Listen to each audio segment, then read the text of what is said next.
Have you ever been sitting at home and suddenly felt like someone was watching you? Not from outside, not from the street, not through the window, but from somewhere inside your house.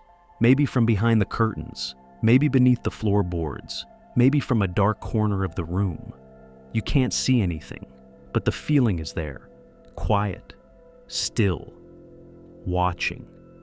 Something that might help you, or something that might harm you. Welcome to the mysteries of Slavic folklore. This is the story of Kikimora.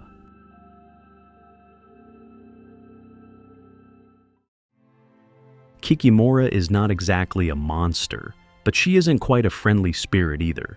In Slavic mythology, Kikimora exists somewhere between those two ideas. She is known as a house spirit, a being tied closely to the home and to the order within it.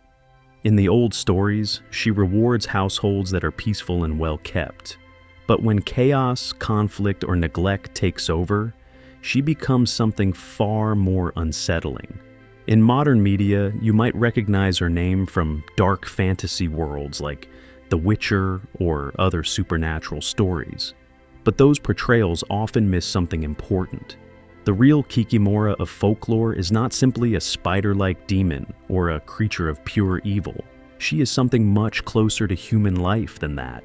She is the presence in a silent room, the breath behind a curtain, the sense that something unseen shares the space with you.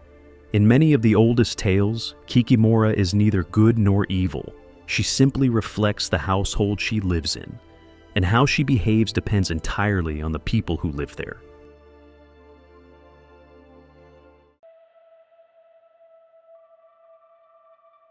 So, where does Kikimora come from? Even her name is mysterious. Some linguists believe the word may come from older Uralic or Finnish roots, similar to terms meaning bogeyman or scare spirit. Others link the name to ancient Slavic words used for wandering spirits that linger just beyond sight. But many scholars believe the figure itself may be older than written history. In early Slavic belief systems, homes were thought to be inhabited by spiritual guardians.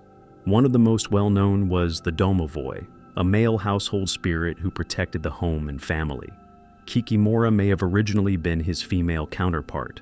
While the Domovoi guarded the structure of the house, its hearth, walls, and safety, Kikimora was associated with the rhythms of domestic life, spinning thread, weaving cloth, managing daily tasks.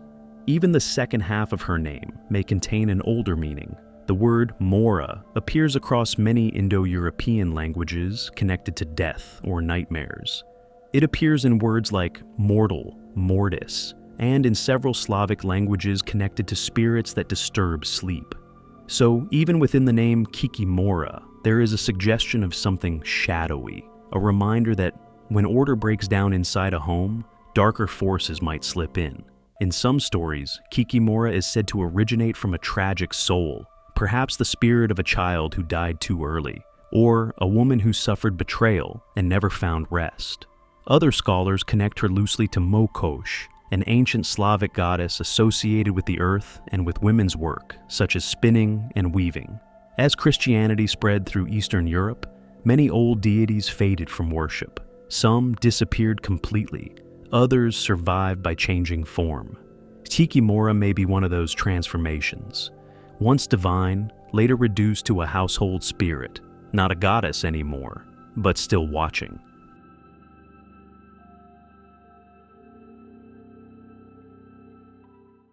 Descriptions of Kikimora vary widely depending on the region.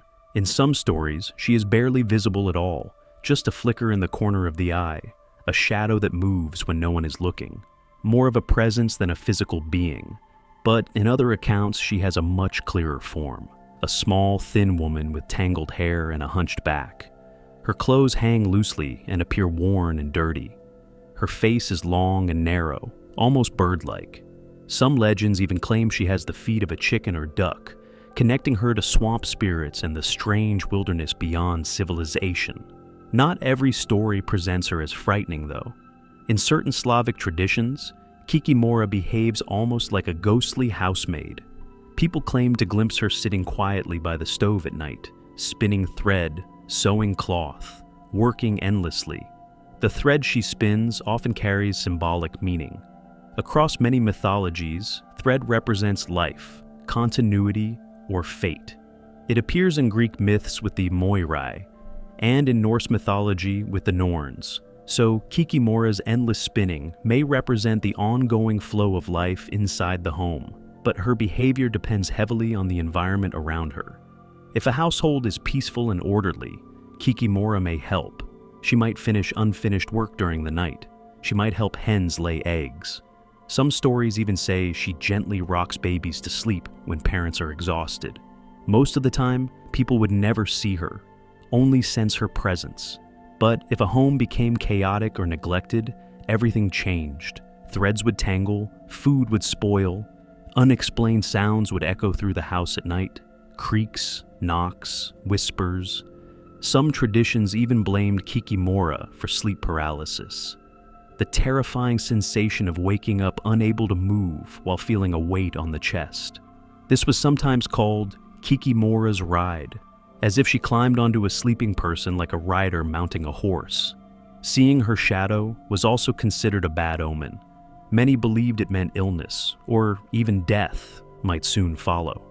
Still, most stories insist that Kikimora does not act without reason.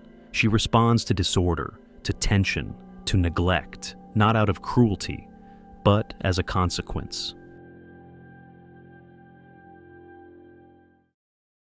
Like many ancient spirits, Kikimora changes depending on where the story is told.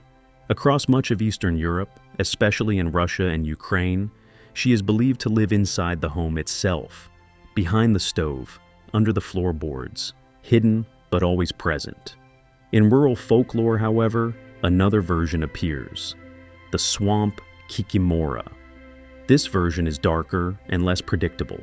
Instead of guarding domestic life, she lurks in marshes and forests. Some tales say she was once a human woman who died tragically. Others claim she was never human at all, just something ancient that belongs to the land. Travelers claim she could lure people away from safe paths using strange lights and mist, much like the will-o'-the-wisps of other European folklore. Her voice was said to sound distant and thin, like a baby crying somewhere in the wind. Yet even this version follows the same rule. Respect the land. Move quietly. Do not disturb what does not belong to you, and she will likely leave you alone. But if you mock her or ignore the warning signs, you may not be so lucky. In many stories, Kikimora is also linked to Leshy, the forest spirit of Slavic folklore. Together, they represent a balance, the house and the wilderness, order and chaos, the familiar and the unknown. Folklorists often describe Kikimora not as a monster, but as a symbol. She represents the invisible systems that hold everyday life together. Routine, care, maintenance, the quiet work that keeps a household stable.